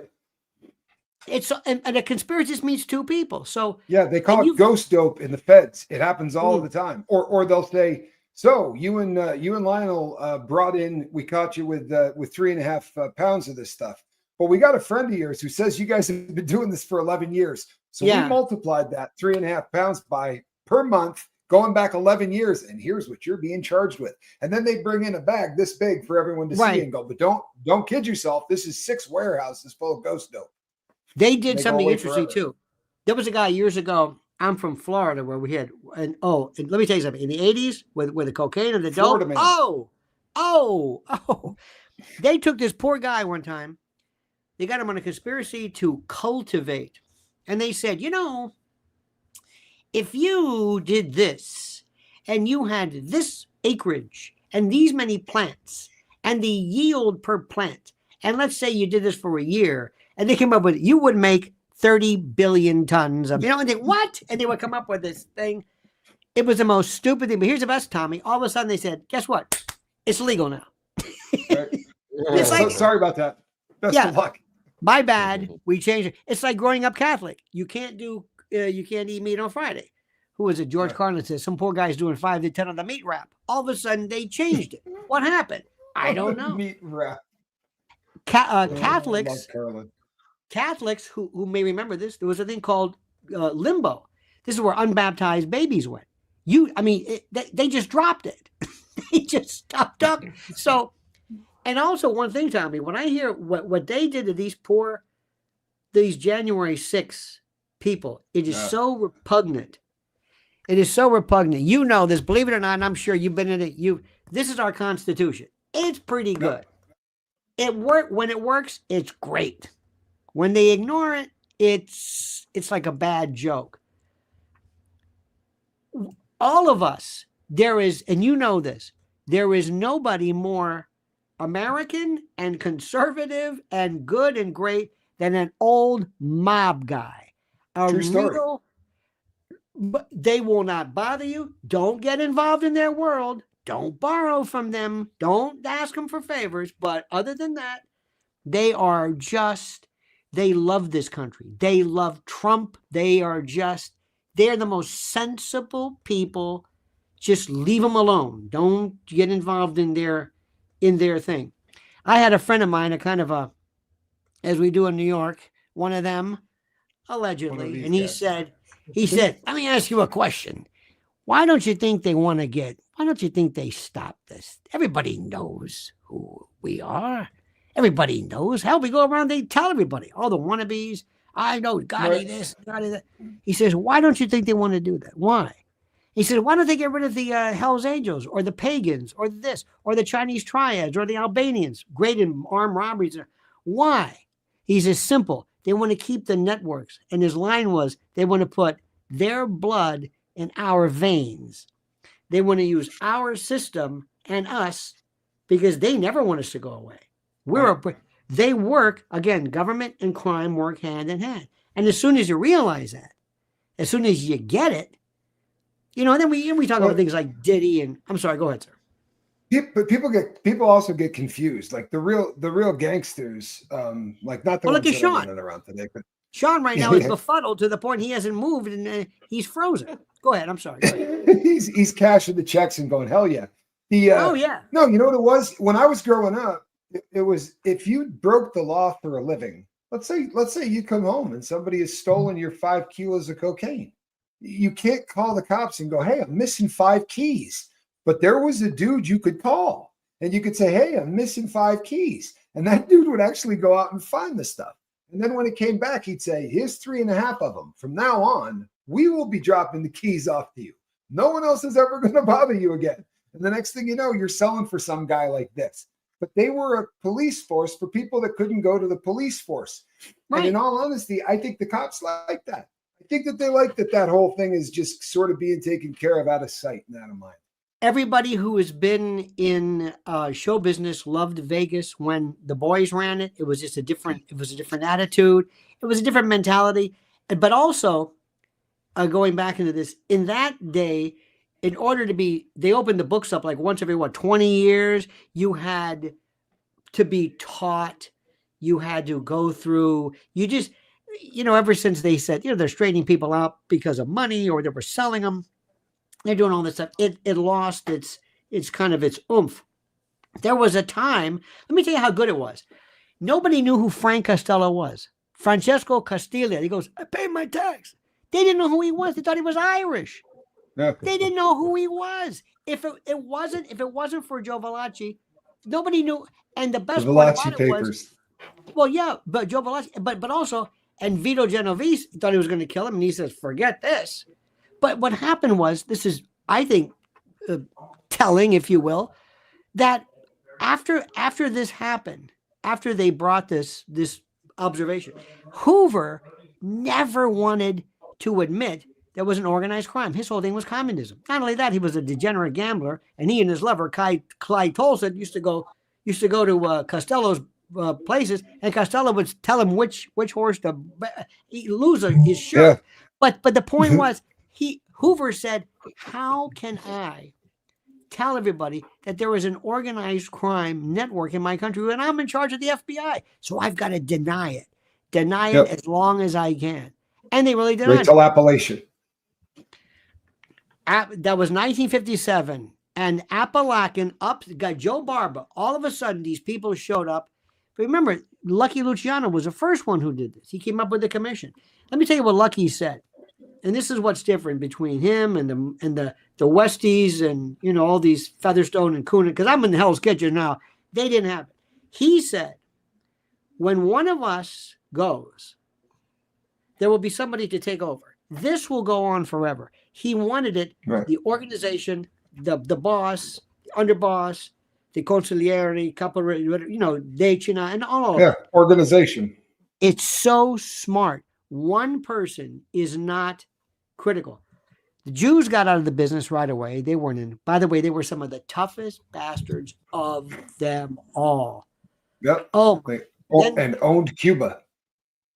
Right. But that's another story too, because of Batista and others as well. But anyway, but I'm not trying to glorify it. I'm telling you the way it is. And by the way, if you, who was it? Sammy, whether Sammy the Bull really killed all these people, I don't know. But anyway, they said, you're a serial killer. He said, I am not. And serial killers even said, no, he's not. He's nice businessman, just does a very unusual kind of business. No, but a serial killer goes on and kills strange people, and he has to do it out of some kind of impulse. And Sammy the Bull said, this was business. I never did this. I don't want to do this. Except for Roy DeMeo.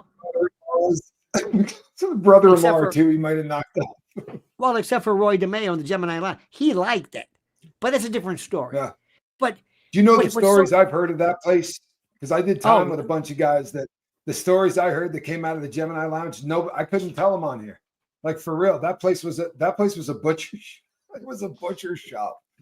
Here really in Hell's Kitchen, right here in Hell's Kitchen. Remember that Roy DeMeo worked with this guy Jimmy Coonan, and Jimmy Coonan supposedly the story was they became friends, and Roy DeMeo got Mickey Spillane and killed him. But there was a place, it was a bar not too far up here, supposedly where one of the Westies, Coonan Featherstone walked in with a head, put it on the table and said, I'll take a beer. And one from my friend here. They were degenerates because what happened to them? Cocaine killed it. Cocaine drove them nuts. There were up and down those. They were another crew. But remember, the thing about organized crime is that it is something that for the most part, you will always have. And you're never going to stop it. Now, the best part is what Trump needs. Trump needs people to work with him if he wants to stop it. I don't think Trump you don't want to stop everything because the government's the biggest organized crime there is. What they did to him is they are pure gangster. This is Roy DeMeo. What a beautiful punim, huh? This guy was face only a mother could love. But I'm not trying to laud these people in any way whatsoever. I'm just saying that's just the way. Do you know what's funny? A lot of these folks ended up in the feds. Like some people from down in your neck of the woods. Do you remember the people they called the Jamaican shower posse? Yeah, these crazy Jamaican guys that they called them shower because of the bullets and the things. They showered people with lead. And there's a black dude. His name was something Miller. Oh, Little Nut Miller, they called him. And I did time with this guy. He was the most soft-spoken. I talked to him for probably 2 months. And I said to a guy one day, was that dude an attorney? What's he in here for? He's like, are you kidding me, man? He's like, look that dude up. But I mean, the most soft-spoken dude you've ever heard. But he ended up killing a lot of people. He was one of the first people to drop those huge bales of blow down off of the coast of Florida. He had a plane that would come in and they would just shoot stuff out the back, and they missed and hit a home. Listen, I think there's a story we heard. There were they used to take these like almost bowling balls. Oh, there's Henry Hill. These bowling balls, and they would wrap them in tape of the Coke, and they would drop them out of a plane. There was a story, it might be apocryphal, but I like it anyway. This family, this old couple was sitting there, and they had a little mobile home, and all of them, and boom, right through there. They didn't know what it was. They thought there's a cannonball. Well, anyway, they called the police, and they came, and and their pictures like little Marjorie and Ed of Pinellas Park, and I used to damn this thing. Well, anyway, story goes, and they found the guy. In 2 weeks. Wait a minute. Yeah. Well, listen, they found the guy. Story goes, they found the guy who supposedly did it. He goes, yeah, each of those things were 2 pound, whatever. He goes, what?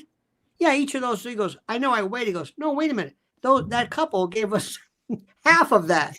So they were selling it. So they gave back half. They were the yeah. So this is one of the things that again, you marvel, but the real crook is the guy that you say nothing personal. They don't bother. They don't victimize people. You would never think that. Where would you love to be to live next to? John Gotti and Howard Beach? Who would? There's nobody locked the door. Nobody. There was an order. Got the best 4th of July show you ever seen in your life. Right? He gives away turkeys at Thanksgiving. That's where you want to live. He's a good neighbor. Well, Joey Merlino did that too. And you know, but there's a going back to this stuff. Everybody, all of this, I'm convinced, nobody took John Kennedy aside and said, now listen, make sure you understand what you're doing here. We really don't need to do a lot of this stuff because they didn't understand fully these people that you may kind of laugh at, say, you know, Momo Giancana, they may not look like much to you, but you really don't, because you see, and Alan Dulles, after they said they're going to shatter the CIA into 1,000 pieces, Dulles isn't going to do anything to correct his ways. This could have been avoided. And Bobby Kennedy was responsible for that. He did this. The way they went after Jimmy Hoffa. And oh my God, it was just this, what are you doing? Because they were full of he made a campaign against order, and they delivered him, allegedly, they delivered him Illinois, right? I mean, Chicago. Without the mob, there's no Chicago, and without Chicago, there's no Kennedy. So they kind of felt like they were owed a little bit. Right? They kind of felt like maybe they weren't on an even footing anyway. But going back to the original, this guy was such a sick. Check out Mac Wallace. Mac Wallace was a killer.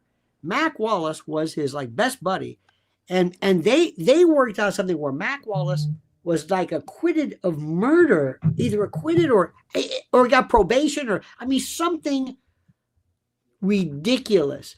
Do you know that they were about, what was it? There was a story where Life magazine was about to expose Lyndon Johnson. You will never see somebody who ran the Senate like this guy. He was a psychopath. Power. There's Mac.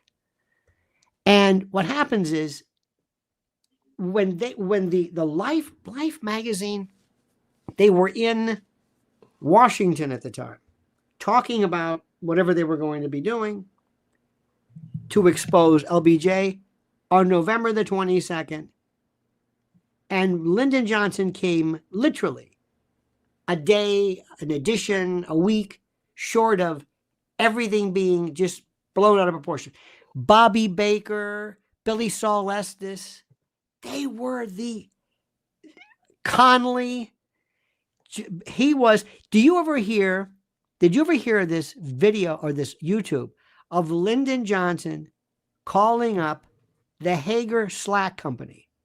Did you ever hear this one? No. Make a note of this. Go to YouTube.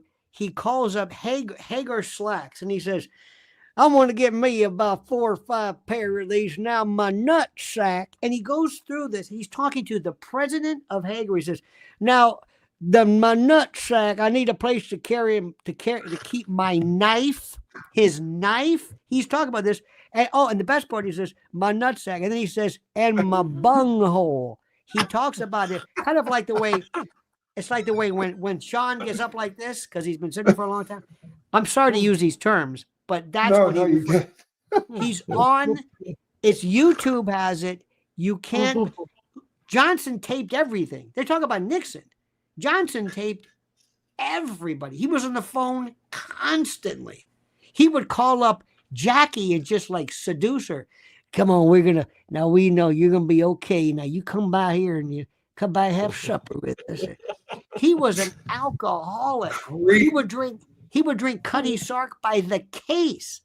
You know who else was an alkie too? Was Nixon. Nixon was slapping around Pat. Yeah. These people were, see, you never heard about this. Yeah. Yeah, they said Nixon was a big drinker. Look up that YouTube. Dude, are you kidding me? I'm leaving in 1 minute to go look up that YouTube. Oh. I want to hear my president talk about bungholes and nutsacks. You don't get that very often. Look at Shaun's face. Shaun says, "Oh no, I got to explain this." I'll tell you what's interesting is I used to record this. I used to record Johnson doing this. I need a place, and I would play it for places, haberdashers. They call the store, and I talk to the manager. Do you have because they sometimes my voice is, do you have a tailor? Can you make any kind of pants? Sure we can. I want something with my bone. What? But here's a president says a place where I can keep my knife.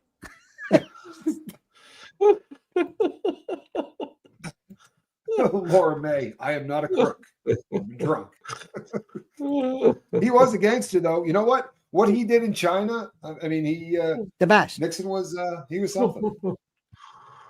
Well, he was, put it this way, later on, here was a guy who they kept talking about, well, your background or this and that. You see, let me try to explain this.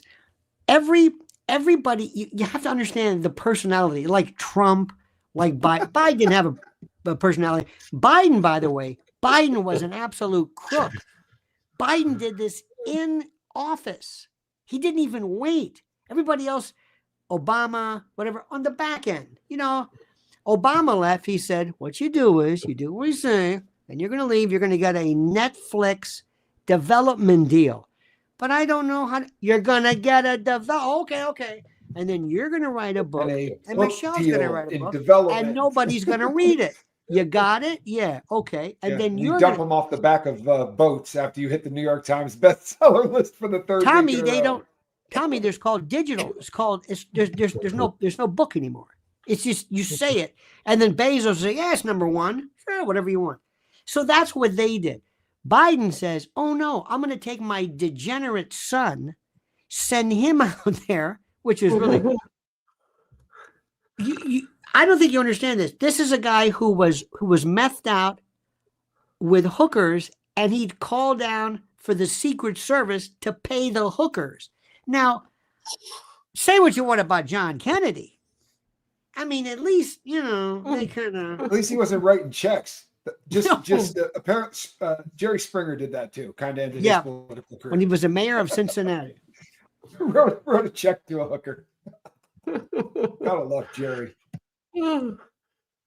Lionel, I think we're getting close to midnight here. Are you okay, Shaun? Are you okay? Unless you and Tommy want to keep going. No. You know what? I'd love to, but I kid you not. I'm going to look that up right now. I'm going to go. I'm catching the. I'm not joking. That's going to be the highlight, and I got to get ready for the next show. Lionel, you and I need to do a show sometime. You are so much fun. Well, listen. You know why? Because Shaun inspires us. I don't know how, but no, I'm just kidding. I'm kidding. I've got to do my show. I've got to do my show at midnight your time. So I got to do this and go live. So I'm going to be like this. Anyway, Lionel, because when you have never been like that ever in your life. You're not fooling anybody with that. Lionel, but imagine somebody could tap into you. We wouldn't need nuclear power. I've always listen. This is me. I have no voice for radio. I don't know. I just do this stuff. And let me tell you, you have the best audience. And I'm not being gratuitous because they know just what they're getting. They know where to come. It's just, this is the most fun. It's fun because a lot of people would have a hard time. Do you think, can you imagine this on Fox News? What are you kidding? Or the BBC or no. I mean, no. When you get a chance though, you've got to hear the story about the fire. Remember, I told you the story about the drones, and it was your most ribald. You were laughing because it was the most stupid story anybody's heard. Wait till you hear what they're doing to burning out LA. You can't believe that this is happening. See, remember, and I'll leave you with this. When you want to do something, do it in front of everybody. Do it in front of everybody, and then look back and say, what? And then they say, did you do that? Go, why would I do that in front of you? But you did. Yeah, but why would I? That's crazy. Yeah, but you did. That doesn't make any sense. Oh, you're right. And that's what they do is say, yeah, but you did this. I know, but I would. But who would do this? You did it. So that's the way the internet is. And just let people start talking. You could sit there in front of somebody, Shaun. You can go on your show. You could take a chihuahua, do something horrible, And then there were people, some saw it, some didn't. Some thought it was real. Some thought it was a conspiracy. It was YouTube getting back at you. Just sit back and just Well, he's on chemicals, but he's sober now. I don't think he's going to hurt another dog anyway. See, but Shaun's always got that crazy card, because I had no idea, because I saw some of your old stuff. It's like, my God, this guy was, yes, I was involved in the, oh my God. I didn't know, because he sounds so nice. Here's my Ziggy. This guy's a full-blown, this guy's a balls of the wall criminal. But very, very, very good though. Turned his life around. Yes, he's good. So all you've got to do, Shaun, is just go nuts and say, you know what? You know what? Let him go. The man has been through a life. I don't have any excuse. I don't have any. If I go nuts, I get pinched. You could say, what do you want from me? I've been through a lot. I turned my life around. Okay, yeah, you're right. So you see how that thing works. He's got you. Anyway, Tommy, all the best, my friend. Shaun? Hey, I love being on with you. All right, gentlemen, you guys have a good one. Thanks, guys. I'll close the show. Much love and respect. And all the guys' links and channels are in the description. So see you next time, guys. Thank you. I hope you're not winded, Shaun. Please. I hope you're not winded. I hope you're okay. Just let me do my one imitation of you. Anyway, take care, brother. All the best. Good night. Save some energy for your channel. Thank you.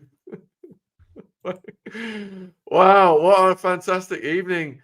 That almost 2 hours has gone so fast. I think Lionel did almost an hour on Epstein, and I'm absolutely fascinated by JFK, RFK, MLK, all that stuff, the CIA, the deep state assassinations, Oswald. And it's going to be on fire, that subject, as we are in these days counting down to the files being released. So we will endeavor to get guests in. We had Tim Tate on Bobby Kennedy. That was fascinating. We had Mark Gruber on JFK. That was fascinating. But we've got Oswald's best friend. He's never been on before. But there was something lovely Lionel said. And I want to thank you guys, because Lionel said, we've got the best audience in the world here right now. And I feel blessed that you guys are on the same wavelength as us. You got the same warped sense of humor, the conspiratorial knowledge, and the guests like Lionel are so welcome, and they want to come back and they want to stay on for hours and talk and talk and talk. And it is a credit to the audience. So thank you. I want to thank you from the bottom of my heart this evening, because when Lionel said that, it just made me really appreciate you guys doubly this evening. It just resonated. So we've got Rymia coming back on, I think, Monday. Jay-Z's son.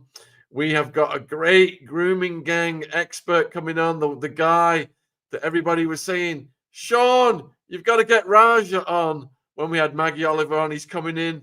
I think it's Monday, 9 p.m. So we've got phenomenal content coming your way, folks. In the coming days, we've got Beverly tomorrow night. Ron's got his shows. I think Ron's hammering it on Sunday night, because I'm on the road speaking at the school Monday morning.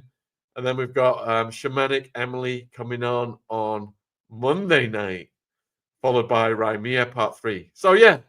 Oh, yeah. Courtney Burgess is not coming on Saturday night, but Chris Todd might be. I'm going to email him right now. So, thanks, guys. See all y'all in the next